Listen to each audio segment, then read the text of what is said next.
Oke, assalamualaikum warahmatullahi wabarakatuh. Bismillah, alhamdulillah, wassalatu wassalamu ala asrofil anbiya'i wal mursalin wa ala alihi wa sahbihi ajma'in, amma ba'du.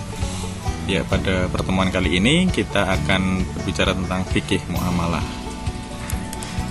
Jadi fikih muamalah itu adalah ruang lingkupnya dari syariah, dan kita ketahui semuanya bahwa sistem syariah adalah sistem terbaik ciptaan Allah yang harus diikuti. Seperti dalil yang ada di Al-Jathiyah ayat 18 itu, kemudian kami menjadikan bagi kamu suatu syariah, maka ikutilah syariah itu, jangan ikuti hawa nafsu orang-orang yang memahami syariah. Jadi memang di era sekarang kita harus perlu hati-hati juga saat berbicara fikih muamalah, karena memang ruang lingkupnya adalah syariah, kemudian turun ke fikih, dan kemudian ke fikih muamalah. Ya, jadi sebelum kita berbicara fikih muamalah, kita kembali dulu ke fikihnya. Jadi fikih adalah pemahaman tentang hukum-hukum syara yang berhubungan dengan amaliyah manusia berdasarkan atas dalil-dalil yang jelas atau terperinci. Jadi jenis-jenis fikih mungkin kita udah belajar di semester 1 ya teman-teman, tentang ilmu fikih. Jadi ada fikih ibadah, muamalah, munakahat, siasah, jinayah. Jadi kita akan lebih mengerucutkan lagi di fikih muamalah. Kemudian hubungan syariah dan fikih adalah, syariah adalah ajaran, prinsip dan hukum dari Allah. Kemudian fikih adalah hukum aplikatif yang dari Allah dan Rasul, kemudian lebih luas lagi yang dibuat oleh manusia. Jadi atas pemahaman-pemahaman manusia. Jadi bedanya fikih dan syariah adalah syariah adalah ajaran langsung dari Allah, sumbernya dari Allah dan Rasul. Kemudian fikih adalah hukum aplikatifnya. Jadi bagaimana manusia menyesuaikan hukum-hukum syariah itu disesuaikan dengan kondisi yang ada di masyarakat. Kemudian muamalat atau muamalah itu apa ya? Jadi muamalah itu berasal dari kata muamalatan, bentuk dasar masdar dari amala yu'amilu muamalatan, yang artinya adalah saling bertindak, saling berbuat, saling mengamalkan. Jadi konsepnya saling, bukan hanya sepihak. Jadi kalau misalnya saling mencintai, jadi nggak bertepuk sebelah tangan. Jadi harus ada dua pihak yang saling berbuat. Misalnya jual beli, ada yang menjual, ada yang membeli. Jadi keduanya saling bertindak, bukan hanya memberi saja atau hanya membeli saja tapi nggak ada penjualnya, maka nggak bisa dikatakan muamalah. Harus ada dua orang minimal atau dua pihak yang saling. Jadi konsepnya adalah saling. Kemudian pengertian muamalat sendiri pun dibagi menjadi dua, ada pengertian sempit, ada pengertian luas. Nah, pengertian sempit ini menurut Hudori Beck adalah semua akad yang membolehkan manusia saling menukar manfaatnya. Jadi misalnya mau menggunakan sepeda, makanya bisa sewa, bisa beli. Jadi saling bertukar. Yang membeli itu menukar manfaat dari uangnya. Kemudian yang menjual dia dapat uangnya, dan yang membeli dia dapat manfaat dari sepeda itu. Kemudian menurut Rashid Ridho adalah tukar menukar barang atau sesuatu yang bermanfaat dengan cara yang ditentukan. Jadi tukar menukar. Nah, nanti akadnya itu sesuai dengan kebutuhan masing-masing atau yang sudah disepakati. Misalnya saya minjem, maka nanti harus dikembalikan lagi. Saya beli, maka saya akan memiliki, dan lain sebagainya. Atau mungkin sewa, jadi ada jangka waktunya. Jadi tukar menukar barang atau manfaat dengan cara yang ditentukan. Kemudian secara sempit lagi, menurut Mustafa Ahmad Zarko, hukum-hukum tentang perbuatan manusia yang berkaitan dengan hubungan sesama manusia mengenai harta kekayaan, hak-hak, dan penyelesaian sengketa. Nah, ini lebih spesifik lagi. Jadi yang dibahas di sini adalah harta kekayaan, hak dan penyelesaian sengketa. Jadi harus ada nilainya yang dipertukarkan. Jadi ini lebih ke harta kekayaan. Jadi harus ada yang memilikinya. Jadi misalnya menemukan, maka tidak masuk di sini.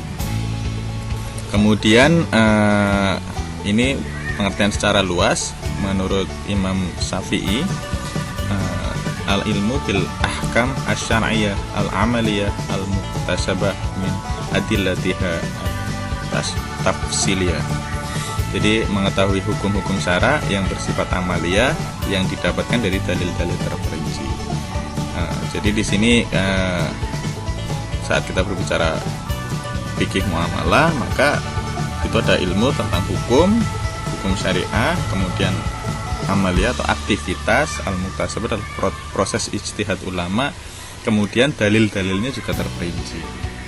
Jadi kata kuncinya adalah ilmu, kemudian tentang hukumnya hukum apa? Hukum syariat. Tentang apa? Tentang aktivitas proses ijtihad ulama atau ijtihad mujtahid, tentang dan ada dalil-dalil terperinci. Misalnya dalilnya dari Quran, hadis, ijma maupun qiyas. Jadi misalnya suatu hukum tentang perbuatan tertentu. Jadi di sini fikih muamalah adalah secara luas semua perbuatan hubungan antar manusia, aktivitas manusia yang berhubungan satu dengan yang lain atau saling tadi, kemudian ada dalil tentang hukumnya. Jadi kalau tadi secara sempit itu lebih ke hukum ekonomi ya, kalau kita sebut misalnya muamalahnya itu adalah hukum ekonomi. Tapi kalau secara luas diartikan bahwa semua aktivitas manusia, hubungan antar manusia yang diatur dalam hukum syariat, maka dia masuk fikih muamalah. Jadi kalau yang sempit lebih ke hukum ekonominya, kemudian kalau secara luas adalah hubungan antar manusia. Jadi misalnya munakahat itu masuk, kemudian yang lain juga itu masuk. Jadi kalau bedanya yang secara luas dan sempit adalah, kalau secara luas ya lebih banyak mengatur tentang hubungan antar manusia. Kemudian menurut Yusuf Musa adalah peraturan-peraturan Allah yang harus diikuti dan ditaati dalam hidup bermasyarakat untuk menjaga kepentingan manusia. Jadi lebih ke aturan-aturan Allah tentang bermasyarakat demi kepentingan manusia. Kemudian segala peraturan yang diciptakan Allah untuk mengatur hubungan manusia dengan manusia dalam kehidupan. Jadi intinya sama, cuma di sini digariskan adalah lebih ke bahasanya peraturan. Kemudian menurut Abdul Sattar Fatullah Said, fikih muamalah ialah hukum syariah yang berkaitan dengan transaksi manusia mengenai jual beli, gadai, perdagangan, pertanian, sewa menyewa, pengungsian, perkawinan, penyusuan, talak, iddah, hibah, dan hadiah, wasiat, warisan, perang, dan damai. Jadi kalau Abdul Sattar ini beliau sudah memperinci lagi. Jadi hubungan manusianya itu dalam hal apa saja. Jadi tadi disebutkan jual beli, gadai, perdagangan, pertanian dan lain sebagainya yang sudah dirincikan oleh beliau. Kemudian dalam konteks muamalah dalam makna luas, Ibnu Abidin bagi muamalah kepada 5 bidang. Jadi kalau Muhammad Abidin dia membuat spesifikasi menjadi 5 bagian. Pertama, muawadah maliyah atau hukum kebendaan, kemudian munakahat, hukum perkawinan, muhasanat, hukum acara, amanat dan ariyah atau pinjaman, kemudian tirkah atau harta warisan. Jadi kalau dalam muamalah yang kita bahas ini, kita lebih ke yang muamalah secara sempit. Jadi ini secara sempit adalah bisa digabungkan dari beberapa pengertian tadi. Kita dapat garis bawahi bahwa fikih muamalah secara luas adalah aturan-aturan Allah untuk mengatur manusia dalam kaitannya dengan urusan duniawi dalam pergaulan sosial. Jadi aktivitas kita bersosialisasi dengan manusia lain adalah bagian dari fikih muamalah. Kemudian ini kita garis bawahi bahwa secara luasnya. Kemudian ini secara sempitnya atau yang akan kita bahas aturan-aturan Allah yang mengatur hubungan manusia dengan manusia dalam memperoleh dan mengembangkan harta benda. Atau bisa kita lebih singkat lagi adalah aturan tentang kegiatan ekonomi manusia, atau lebih singkat lagi adalah hukum ekonomi syariah. Nah, ini perbedaannya lebih ke cakupannya sebenarnya. Jadi kalau secara luas ya semua aktivitas manusia, baik munakahat, warisan, politik, pidana. Sedangkan dalam makna sempitnya adalah lebih ke ekonomi atau iqtisadiyah. Nah, kemudian ini pemetaannya adalah hukum atau fikih muamalah. Jadi pribadi dengan yang lain, pribadi dengan negara-negara lain, pribadi dengan negara. Jadi ini dalam konteks luas lagi. Kemudian ini dalam konteks yang akan kita bahas adalah muamalah itu adalah muamalah al-madiyah atau muamalah yang mengkaji objeknya atau bendanya. Ini kajiannya bersifat kebendaan, apakah benda itu halal, haram, syubhat dan lain sebagainya. Kemudian yang mengkaji subjeknya seperti kajian tentang ijab kabul, penipuan, kerelaan, dusta, sumpah palsu dan lain sebagainya. Jadi dari segi bendanya, kemudian caranya atau sarananya yang digunakan, itu yang memetakan seperti itu.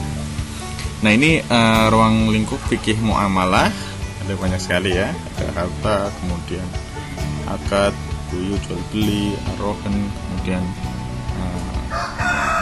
salam dan lain sebagainya, bisa dilihat ya. Ini bisa dipetakan ruang lingkupnya secara luas, ada 41. Jadi ini kita bicara fikih muamalah secara sempit pun sebenarnya sudah sangat luas, karena di sini kita akan berbicara banyak hal, tapi kita nggak akan terlalu jauh membahas semua ini sampai 41 ini.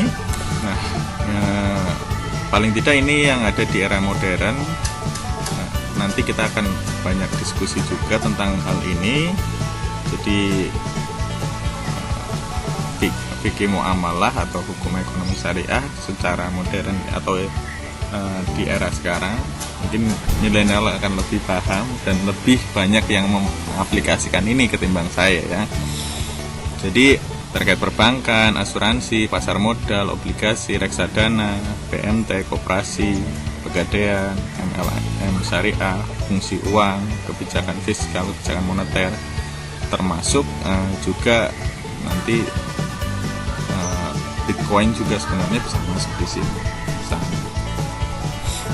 Jadi ini ruang lingkupnya di era modern. Kemudian maslahat sebagai prinsip muamalah. Jadi kalau di era modern ini akan berbeda analisis kita ya. Kalau dulu misalnya di era konvensional jual beli yang tidak ada barangnya atau belum megang barangnya itu nggak bisa dilakukan. Tapi kalau sekarang dengan seperti itu, maka kita akan ketinggalan zaman dan tidak mendapatkan manfaatnya atau maslahatnya. Jadi muamalah adalah aturan syariat tentang hubungan sosial di antara manusia. Kemudian hukum-hukumnya memberikan perhatian sangat besar terhadap kemaslahatan. Kemudian dalam muamalah dijelaskan secara luas ilat, rahasia dan tujuan kemaslahatan suatu hukum muamalah. Kemudian mengandung indikasi agar manusia memperhatikan kemaslahatan dalam bidang muamalah dan tidak hanya berpegang pada tuntutan teks nas semata, karena mungkin suatu teks ditetapkan berdasarkan kemaslahatan tertentu kondisi tertentu, ada tertentu, waktu dan tempat tertentu. Jadi dalam era sekarang maka kita nggak bisa lagi berpikiran bahwa ini haram halal saja, tapi kita lebih ke maslahatnya. Jadi misalnya kita menggunakan bank, kita nggak hanya berpikir itu ribanya saja, tapi maslahatnya seperti apa. Jadi kalau kita berpikir riba, maka beberapa hal akan terhenti di sini. Misalnya kayak teman-teman saja untuk membayar perkuliahan dan sebagainya harus menggunakan bank. Kemudian untuk bertransaksi dan lain sebagainya, jual beli, bahkan di era pandemi seperti ini, maka yang paling memungkinkan adalah menggunakan alat bantu elektronik atau mobile banking dan lain sebagainya. Yang itu memang kalau kita cari teksnya ya secara, atau kita pahami secara tekstual, pasti nggak bisa, karena kita nggak tahu barangnya. Misalnya kalian transfer uang, maka kan kalian tidak memegang uangnya, nggak bertemu langsung dengan orangnya. Tapi kalau dilihat dari maslahatnya, maka itu sangat membantu, sangat menguntungkan. Jadi banyak hal yang rumit dipermudah dengan sistem tersebut. Makanya asas yang digunakan adalah maslahatnya. Seberapa besar maslahat yang didapatkan ketimbang madharatnya. Kemudian ini perbedaan prinsip ibadah dan muamalah adalah ibadah bersifat tetap, tidak bisa berkembang, bersifat khusus, eksklusif, nas-nasnya lebih terperinci, peluang ijtihad sempit. Kalau muamalah lebih elastis, sesuai kebutuhan masyarakat, dapat berkembang sesuai dengan zaman dan tempat, universal, kemudian inklusif, nas-nasnya umum atau general, peluang ijtihadnya luas. Jadi di suatu negara, suatu daerah itu bisa sangat memungkinkan terjadinya perbedaan. Apalagi saat kita berbicara kurs uang, ya misalnya UMRS saja nanti akan berbeda, maka tingkat transaksinya pun akan berbeda. Nah, ini kaidah-kaidah yang digunakan untuk melihat maslahatnya seperti apa. Jadi kenapa muamalah akhirnya kita pilih sebagai sebagai jalan tengahnya. Jadi pada dasarnya dalam ibadah adalah haram kecuali ada dalil yang membolehkannya. Kemudian kalau dalam muamalah adalah semua aktivitas muamalah adalah boleh kecuali ada dalil yang membolehkannya. Jadi memang dalam ibadah semuanya haram kecuali ada dalil yang membolehkan. Tapi kalau dalam muamalah semuanya itu boleh kecuali ada dalil yang melarang. Jadi memang saat kita bicara ibadah, kita lihat dalil yang membolehkannya dulu. Kalau nggak ada dalil yang membolehkan, maka ya itu haram pada prinsipnya. Tapi pada pelaksanaannya, kalau kita bicara ibadah secara luas, muamalah ini juga masuk dalam ibadah. Kemudian muamalah, semua aktivitas muamalah adalah boleh kecuali ada dalil yang melarang. Ini adalah konsep dasar fikih muamalah. Itu hukum asal dalam muamalah adalah mubah. Seperti tadi dalilnya ya, atau kaidahnya. Kemudian konsep fikih muamalah untuk mewujudkan kemaslahatan, menetapkan harga yang kompetitif, meningkatkan intervensi yang dilarang, menghindari eksploitasi, memberikan kelenturan dan toleransi, jujur dan amanah. Jadi pada prinsipnya adalah konsep dasar fikih muamalah adalah memberikan manfaat kepada kedua belah pihak. Jadi konsep saling ini tetap dijunjung. Nah ini prinsipnya adalah bolehnya segala bentuk usaha, haramnya segala kezaliman dalam memakan harta secara batil. Jadi jika banyak menimbulkan madorotnya, misalnya riba, gosip, korupsi, monopoli, penimbunan, itu kan merugikan banyak pihak atau ada pihak yang dirugikan, maka itu menjadi haram. Kemudian jujur dan saling menasihati, asas manfaat yang diakui, syarat dalam sepakat, tidak ada penipuan dan manipulasi, kemudian tidak melalaikan dan meninggalkan kewajiban atau bertentangan dengan manhaj Allah, asas akuntabilitas. Jadi memang kebolehannya untuk segala hal, tapi lagi-lagi kita harus melihat bahwa konsep ini adalah saling kesepakatan. Jadi dalam konsep muamalah lebih ditekankan pada kesepakatan kedua belah pihak atau saling tadi. Kemudian ini sumber hukum fikih muamalah maliyah adalah atau yang akan kita bahas Al-Quran dan hadis sebagai nas, kemudian ada sumber hukum primer, kemudian ada sumber hukum sekunder. Jadi yang primer adalah nasnya, kemudian ada ijtihad juga, yaitu ijma, qiyas, istihsan, istislah, kemudian urf. Nah, ini beberapa sumber fikih muamalah maliyah. Jadi setelah dipetakan, yang primer itu adalah Al-Quran dan As-Sunnah, kemudian ijma dan qiyas, kemudian yang sekunder adalah istihsan, meninggalkan qiyas karena ada alasan yang lebih kuat, istislah, penetapan hukum berlandaskan kepentingan umum atau maslahat, kemudian al-urf atau kebiasaan sekelompok masyarakat akan sesuatu yang